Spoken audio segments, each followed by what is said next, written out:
Hello, friends. Welcome to the Deadology Podcast. I'm your host, Howard Weiner. Today is August 22nd, 2023. We're going to time travel back to the summer of 1985, the Grateful Dead's 20th anniversary tour. On this, the fourth episode of the Deadology Podcast, we're going to focus on we're going to get into the whole tour, but we're going to focus pretty much on two shows. June 24th, 1985, Riverbend Music Center, Cincinnati, and June 25th, Cuyahoga Falls, Blossom Music Center. We'll also take a look at the insane road trip of the summer of 85 out to the Midwest. For good or ill, it was the most adventurous tour of my Deadhead touring days. Before we get into the whole summer of 85, I just want to set the stage by talking a little bit about the fall tour. Not the fall tour. Spring is that season that comes before summer. The spring tour of 1985. 11 shows on the East Coast, and I was at all 11. I dubbed this the Helter Skelter Tour. One night, the Grateful Dead were spectacular, and then the next night, you'd be wondering why you were traveling and putting all this effort to see them when they laid an egg. The tour was like that manic. The best shows of that tour were as good as any shows I ever seen. The three that really stand out for me are March 25th, Springfield, insane Jack Straw Sugary opener, and like every song you'd want to hear, a show beyond imagination. You got the April 4th, 1985 in Providence, Rhode Island at the Civic Center.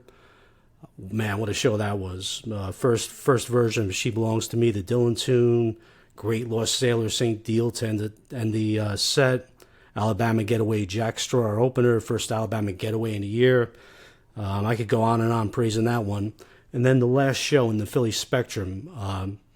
Brilliant stuff. Opened up like Midnight Hour, Walking the Dog, Big Boss Man. Great Eyes of the World later in the set, Revolution Bucket to open. They put a lot of effort into the way they put the shows together. The designing set lists and the playing was off the hook, like just quick, very intense. And then they turn around. Either the show before or the show after could just be lame. So it was the Helter Skelter tour, and then. The reason I bring that as an introduction, the one thing that if I had to use one word to talk about the summer of 85 tour, consistency. Every show was good. They brought it every night. It seemed like it was important for the Grateful Dead to make an impression every night, and they definitely did on that tour. On the morning of June 20th, we took off from Nanuet, New York. I jumped into my maroon Chevy Caprice Classic, 1978. A great touring car, durable, reliable, and picked up my friends, Doug, Paul, and Phil. Doug was the man. He became a taper in 1984, and he had tapes of the Greek theater shows, the first three 20th anniversary shows out in Berkeley, California, and the entire 16-hour ride to Alpine. We were blessed to be hearing those great tapes, and to just jump on the quick highlights of that, there were three great shows that deserve their own podcast altogether. But the first night, June 14th, they opened the second set with Morning Dew, very cool version. And they did the first Comes a Time in 5 years, and that went into Sugar Magnolia to end the set. I remember that being one of the highlights. And then the last night in Berkeley, June 16th, Scarlet Fire to open the second set, very nice. And probably the epic moment of that entire the first three-night run was the breakout of Cryptical Envelopments, doing it like it was 1968 again. And so in between Cryptical, they sandwiched a great version of the other one in there. Probably the best other one they've done in a long time. So very good shows, and I'm sure everybody in there was thrilled beyond belief in the Greek theater. So we're heading out to Alpine. We got the man with all the tapes with us, and we're having the best time. I learned something about this guy Phil, who I had just met 2 months earlier. Phil was from Boston, and we were both going to school at Rockland Community College at the time. The Grateful Dead was obviously our connection. Phil was in a very hippie stage, beard, mustache, bushy hair, Guatemalan shorts, sandals, hacky sack, patchouli oil, the whole thing. So the only athletic thing I ever seen him do in his life was kick a hacky sack. So we stop off in Pennsylvania to toss a football around, me and Doug. Phil jumps in. And my God, this guy was throwing the ball like Dan Marino. It was incredible. Spirals, just zipping it in there. I was catching it, and my hands were hurting from catching his passes. I couldn't believe how good his arm was. Turns out he was a pretty good high school athlete. So I think the lesson here is don't ever underestimate the athletic prowess of a hippie in sandals. So good vibes all the way to Alpine among the crew, the music. But we did have a few issues with law enforcement, and mostly that was my fault. I got a speeding ticket in New Jersey. Got a speeding ticket in Pennsylvania. I tried to watch myself in Ohio, but I got pulled over once again. And I'm not sure how I talked my way out of the ticket, but the cop just wrote me out a friendly warning. He actually wrote out a friendly warning ticket from the state of Ohio, and I was very, very pleased to get that. Yeah, I have a pretty crazy record out there on the road, man, with law enforcement. I'm probably wanted in 20 states. But hey, we made it to Alpine. We made it alive. We're out in Lake Geneva, resort town, 10 minutes from Alpine Valley, staying in a place we stayed the past 2 times. We're in Alpine in 1982 and 1984. We're heading into the show. I freaking get pulled over again. So I can't imagine what I'm doing. I'm driving. I'm in a line. I'm just moving up to the to get into the parking lot. A cop with binoculars saw that I was drinking a Pabst Blue Ribbon, and when the other cop asked me to roll the window down, I denied it. He's like, "If you don't produce that can right now, we have an officer that's already up there. We're gonna go through everything in your car and all your friends, and we're gonna do a whole search." At that point, I knew he won, so I just paid the $150 fine. Now, the problem there was I wasn't a rich man. I was 21 years old. I think I had a part-time job. I was a part-time college student, something like that. But I didn't have a lot of money, so this put a big financial hurting on the whole crew for the rest of the tour. $150 was a lot of money back then. But anyway, we get into the Alpine show. 2 nights in Alpine, very good show. Not a complaint in the world. Grateful Dead played well, but they weren't remarkable. Not the type of shows that you're going to go back to the tape over and over again. But we were happy with the 2 shows. We spent most of the day in Alpine Valley. So we're headed to Cincinnati, but we have an off day. So we took the off day, relaxed in Alpine. Then we start driving to Cincinnati. We picked up a hitchhiker, and we realized the guy was a Deadhead. We took him on board. We figured, hey man, we need gas money. We could live with 5 people in the car. Just so happened this guy was going to go back to New York. He was going to both shows. Had gas money. Had very good weed. One problem: his feet smelled. So we did make him put his boots in the trunk, but otherwise he was a good addition to our crew, Steve. So we're rolling along. We're probably 3-4 hours from Cincinnati. We got to get some sleep. It must be 3-4 in the morning. We pull over. Now this is the Midwest, and it's the high point of summer. It's 100 degrees. We wake up the next morning. I wake up 6 o'clock in the morning. The sun is beating down on my head, and I'm dripped in sweat. Doug's in the back. He's dripped in sweat too. On the trunk, Steve's rolling around in the trunk. That's where he decided to sleep, on the trunk of the car. And all of a sudden, Phil and Paul come running in. They slept outside in sleeping bags. They got attacked by ants out there. So this was turning into a crazy little adventure. It was like naked and afraid, Grateful Dead style. Now the tough thing about the show coming up, we make it to Cincinnati. There's not a cloud in the Midwest. It's the brightest sun. It's 100 degrees. There's no shade. There's no trees in Cincinnati, or if there are a couple, and there's very little shade. So I got sunburned, dehydrated, but man, I was psyched when I got into that show. But it was definitely a little bit of a survival adventure up to that point.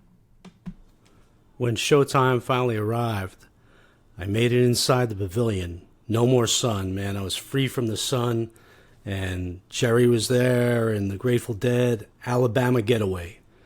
Pretty psyched for that song. You know, after not playing it for a year, they did it in they brought it back in Providence, and now it is a very exciting song to see, even though it had become a regular staple a few years prior. Into Greatest Story Ever Told, Copy and Paste. Followed up with Love Each Other. Jerry had a very nice solo with 2-round solo and Love Each Other. Minglewood Blues followed. One little gripe with the Minglewood Blues, and most of the ones from this era. In 81 and 82, most of the versions were just ripping. And the last jam would go through a motif, a progression that was the same almost every time. It would be 2 rounds of Brent, 2 rounds of Bob Weir's slide guitar, 2 rounds of Jerry. A good version would have 3 rounds of Jerry. The spectacular version would have 4 rounds of Jerry. And it would always end with that Jerry exclamation point. But what started happening probably around 1983 during most New Minglewood Blues is that Weir would come in after 2 rounds of Jerry with some slide guitar. Jerry would either try to play through it or he'd revert to chord playing. Brent would come in with some chords, and all of a sudden it's like this collage, merged kind of jam. And effectively what it did is it let the air out of the balloon. It wasn't that exciting, so you're taking the high point of the song and you're kind of just letting the air out of the balloon. I had that feeling again as I was listening to it. I was like, geez, why didn't they just let Jerry go off, call it a day? You know, but hey, no one was to blame for it. That's just the way the jam just kind of evolved. So Minglewood Blues, pretty good version. The solid Tennessee Jed, new tune Brother Esau. I like Brother Esau, but it's not in the top my top list of desired songs. Excellent Loser, and then Let It Grow dominated the first set. It was a great version, but what's new about that? Every version of Let It Grow, from the first one on September 7th, 1973 in the Nassau Coliseum, through the end of 86, up until when Jerry had his coma, there's not a lackluster version there. Let It Grow is probably the most consistent improvisational song the Grateful Dead did. I can't think of a song that even comes close, because every version, they brought the goods. So they thrilled Cincinnati with Let It Grow to end that first set. And then the second set, song-wise, was like a set of dreams. They open up with Iko Iko, just a good party feeling enveloped the whole Riverbend Theater Music Center that night. Iko Iko, there's a paddle wheel boat going in the background down the river. It was incredible. It was like a dream. You know, it was like you could not have done a better visual. And then to magnify the scenic pleasure of this, obviously the music's great. They're playing Iko. They go into a Killer Samson. But to magnify the whole scenery, the 20th anniversary banner drops down. And this happened at every show this tour and throughout the rest of the year. And they would drop this 20th anniversary banner at the almost exact precise time. The timing of it was great. It was usually early in the second set. And it was the artwork was done by Rick Griffin. The banner had a Minuteman, an American flag, and it said Grateful Dead 20 years so far. And it was always very dramatic, and the crowd went nuts when the banner came down. It was a very cool touch to these 20th anniversary shows. After Samson, He's Gone, the nice version of He's Gone, into Smokestack Lightning, which was pretty rare back then. It had just been broken out for the first time since Pigpen last sang it, and it was broken out October 9th, 1984. Bob Weir did the first version of it without Pigpen. So it was a pretty new and exciting, well, it was exciting anytime you saw Smokestack Lightning, pretty cool tune. And then Cryptical Envelopments. And at this point, you're like, it's like you're in the 60s, man. Anything could happen. This is what the Grateful Dead are all about, man. We caught our Cryptical Envelopment, the second one of the tour. I think they did 4 on this tour total. So Cryptical Envelopments, but a little bit of a surprise. It went straight into drums, the drum space. And then you think they're going to come out the other side of it with the other one, but Jerry noodles his way into Comes a Time. And man, that was beautiful. And now that I think about it, just at this point, I just realized this is the first time I ever saw Comes a Time. I saw it a few times after this. So it was quite a thrill to catch Comes a Time. Great version. And then the other one came. Not as great as the one from Berkeley, but still nothing to complain about on this night, man. It was great stuff. And Jerry went back into the Cryptical Envelopments, and then a War Frat. And Weir came, after a lot of Jerry tunes there, Weir came back with his with a little combination, Around and Around, Good Lovin', and the U.S. Blues Encore. There was a lot there. Big, powerful second set. As far as set list sequencing and the whole theme behind it, A+. To be honest, the jam, some of the jams weren't like, they didn't really extend too many jams in that second set. It was more of a presentation of songs, and it was great at what it was. It would turn out, as I listened to these tapes years later and just listening to it for this broadcast, that actually the show the next night in Blossom Music Center, the performance, the actual playing of the band was hotter. But the better and more desirable set list and songs were this night in Cincinnati. A truly memorable night for anyone who's there. Just the boats going down the river behind the stage. Incredible stuff. Something, a visual and an audio performance that you'll never forget. Of course, there was 24 hours between shows, and this meant there would be a little more road adventure on the way to Cuyahoga Falls.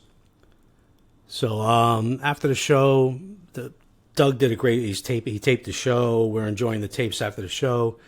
Doug was doing MVP work here. Not only did he have the master tapes, but he had a place for us to go after the show because we didn't have any hotel reservation. We haven't showered in a couple days now, and we're dehydrated, exhausted. So he got us an invitation to somebody who had a hotel room in Cincinnati, and and we weren't, nothing was guaranteed. Doug was just thrilled him with the idea of his master tapes, or at least one of the guys who was staying in the hotel. So we're heading over to this hotel, and I'm driving, and I'm just gushing about the Let It Grow. I'm expressing with my hands to the guys in the back seat how hot Jerry's guitar work was, and I may have missed a road sign. There may have been a road sign saying 5 miles per hour, but I missed it. All of a sudden I turn around, and I had to make the craziest, I had to just yank the wheel with all my might, and I stomped on the brakes, but I don't think I had enough time to slow the car down. The car was airborne. We were off the road. Nobody could say anything for 30 seconds after I safely did the maneuver, man, and we came close to death. It was a crazy experience. So I deserve like a Neil Cassidy merit badge or something. But it was, for 30 seconds after I made that crazy turn at 50 miles an hour when it should have been at 5 miles an hour, nobody could even speak. Their hearts were in their throats. But hey, these types of things almost happen regularly on tour with the Grateful Dead. It was just thrill-seeking stuff, and nothing like that would even affect you, slow you down. It would almost excite you to see more shows.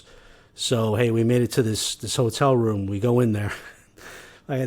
There's one guy who's maybe interested in Doug's Masters. They have like 4 people.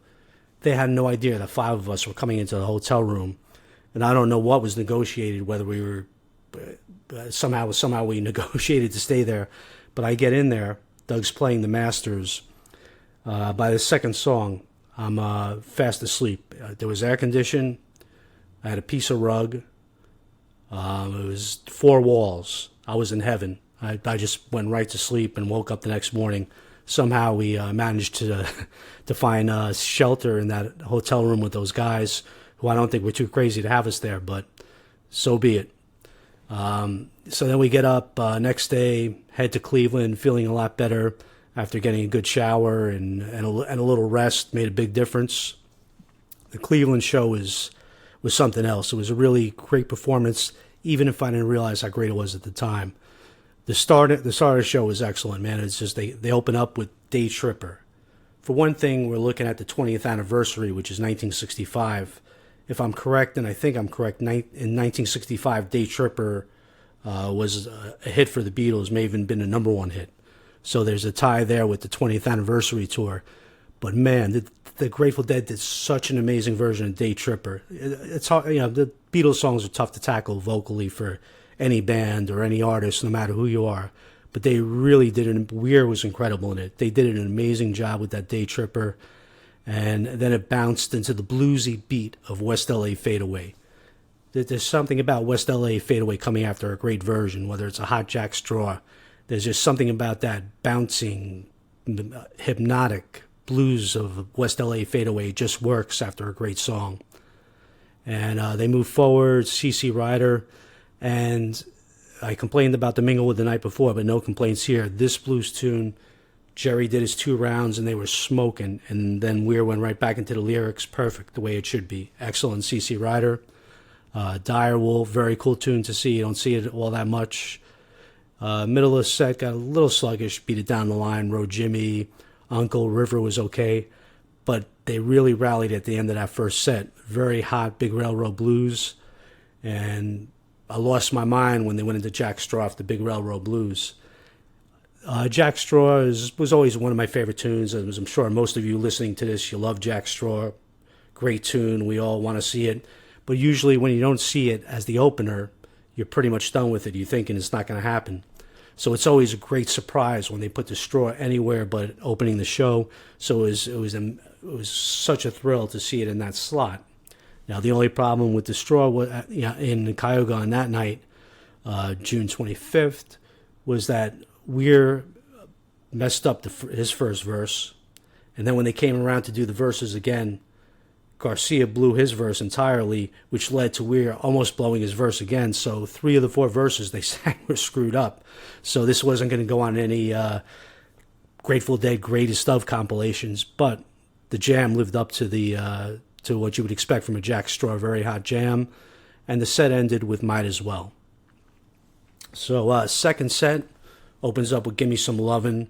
I look at that as more as it was always a fun song, but it's like a little ditty. It's not like a heavy tune or anything. Great, good little cover tune. Phil Lesh singing, and Phil was doing a lot more, getting more involved in singing here and there, which was cool. Give Me Some Lovin' rolls right into China Cat, and I missed the boat on this one. I may not have listened to the China Cat since that night, or if I did, once or twice, and it kind of blew by me. This China Cat's amazing. It really, now it's a go-to China Cat for me. The band's just smoking, ample length. Garcia's cooking, and what him and Brent had going on. By the way, Brent's playing is great at both of these shows. I really don't think he definitely doesn't get his due for what he did for the Grateful Dead. He was a great player. Just to listen to the way he and Jerry interacted. They're both going at amazing speeds, playing off each other. This China Cat wrapped around Phil's thumping bass. Weir's got all that cool, odd chord phasing going. It's a really pretty amazing China Cat, a standout from the era. Obviously, it's going to be followed by Hot I Know You Rider. And then they go into Playing in the Band. And they're on a roll right now. So Garcia's cooking. They just take right off with that Playing in the Band. And then it kind of morphs into a jazzy kind of jam. Brent's kind of taking over. I think Jerry leaves the stage. And it kind of whittles into drums. Now, as I'm listening on tape in the present, it's cool. I'm digging it. I'm like, this is incredible. I'm going to have to revisit the show more often. But now I realize why I didn't come away from the show thinking how great the whole show is overall. Because if they just do a Cat Rider playing and then go into drums, the type of person I was when I was seeing the Dead live, I wanted more. I wanted to see an Uncle John's. I wanted to see a Terrapin. So usually like playing drums at that point, it's a little short. So at the time it probably wasn't too happy with that fact. But hey, when I'm listening on tape, I'm like, this is beautiful, man. It's an excellent tape. The performance, I came away from the Riverbend show thinking that was the better show, but actually they definitely played better on this night in Cleveland, just the performance of the songs. So after drums, we get a very good version of the wheel. They return to playing in the band. I like the return here very much. They kind of mess up a little bit, but they play off it, and they work with it. Sometimes when they make a mistake, they turn it into more than it would have been in the first place if they hadn't made that mistake. And I think that's what happened here with this playing in the band return. Excellent version of China Doll, really enjoyable. And then it went into Sugar Mag, and the show went into another realm, man. This Sugar Mag is the best one from the 1980s, I believe. If we're looking at all-time great Sugar Mags, you got to go to between the years 1972 and 73. I think that's where you'll find the bulk of them. Hofheinz Pavilion 72, November 17, 72. I'll just throw a couple out at you. UCLA 1173. That one's insane. Nassau Coliseum 9773. We got one from Cleveland, December 6, 73. But there's so many, you could almost pull one out at random from 72, 73, 74. That was the golden years for Sugar Mag. But this Sugar Mag is a standout. Unbelievable. And I'll never forget, I'm in the taping section, and which I usually didn't do. I didn't want to be around, accidentally bump into something or accidentally howl or something like that. I enjoyed kind of roaming around, getting a little closer to the band, getting the right view of Garcia, enjoying myself, getting beers. The freedom of when you're in that taping section, you're committed to being there. So I give those tapers, my friend Doug, my friend Larry, I give these guys the greatest thanks, man, for hanging in there and making the tapes, because it's quite a commitment to be there. You have to really give up of yourself totally, take yourself out of the freedom of doing whatever you want during the show, which I wasn't willing to do. But I was extremely happy to get those tapes, man, and extremely thankful to all the tapers out there. But the thing about being in the taping section, me and Doug, right away, Garcia's nailed the band, just is turning it up it's so obvious this is going to be an all-time great. Sugar Magnolia, they came out of the gate like a thoroughbred ready to win the Kentucky Derby, the best horse. So it was so obvious. It was almost terrifying how they came out. So as it's going, it's getting hotter and hotter, and we're just jumping in the taping section, but we can't make any noise. So Doug reaches over, grabs his duct tape, rips a piece off, and puts it on my mouth just to make sure I don't hoot or howl. And it's something like I'll never forget from that moment. Or every time I hear that Sugar Mag, I think of the duct tape going over my mouth. So yeah, it was a crazy little tour, man. I was busted, broke, dehydrated, sunburn, and at the end I got duct taped by my friend in the taping section. But hey, it turned out to be quite the Sugar Magnolia, amazing. And even the Touch of Grey encore, the energy at that point of the show, it ripped through the encore of Touch of Grey. It's a very cool Touch of Grey, so I think it stands out a little bit. It's hard for Touch of Grey to stand out because the length are usually the same, but there was something about this. There was just Garcia's guitar solo. There was just like a ripping energy throughout the show. Great stuff there in Cleveland, or it was close to Cleveland, Cuyahoga Falls. And we had a great time. We were very psyched for the ride home. And when it came to driving, I was very much like an alpha male type. I liked to drive. It was like a source of pride being able to drive all the way there, all the way back. I would give up the wheel for very short periods. So we're driving out of Cuyahoga Falls, and we stopped off for gas. And I'm going over I'm trying to cross into a lane, and I just drove over a concrete divider. And the guys in the car were like, "This is it, man. You're done. We're Doug, take over the wheel," or whoever took over. I think maybe Phil took over the wheel.